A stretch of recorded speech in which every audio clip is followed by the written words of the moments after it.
marriage कइले नी जबिया हो तू हवा जादो जी हम हई साह हो ए जी बड़ा डर लागता लव मैरेज कइले नी जबिया हो तू हवा जादो जी हम हई साह हो तहरा बाबूजी से बात कइलो चाहिए हो ए जी तनी अपना बाबूजी से बात करी ना रुका लगावता हाँ लगाई ना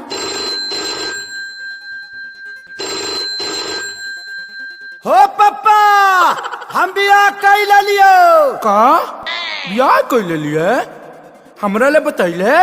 तू बियाह कैला त हमसे बतैला नया बतैला त हम कह के बताई अरे बोकावा तो कुछ दहेजो मिल है रे दहेज नहीं जे घंटा लिहा आ ससुरा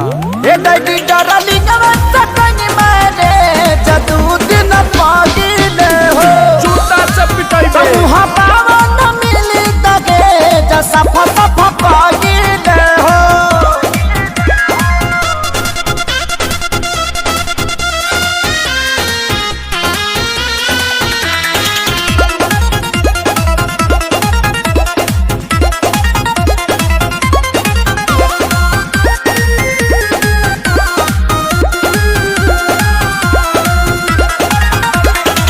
एक तो गलती कइले बनी जा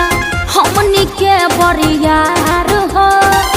ऐसन शादी से सुनले बानी टूटेला घर परिवार हो पिताजी एको थप्पड़ न मारी है घरे चल प्यार बड़ी करी है ओहि जा होत का पता कर सही ले हो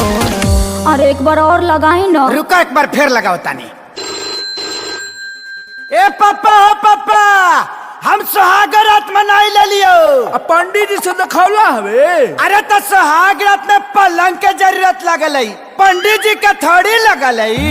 ए दैडी डरली नवत कनी मारे जदू दिन पागिले हो गुजार छटवाई बे मुहा पावन मिली तगे जसा फसा पागिले हो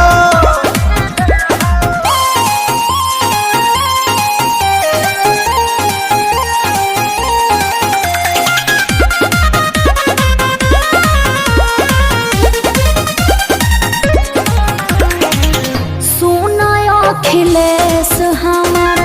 का पता के रूह हो वही जा जाए से पहले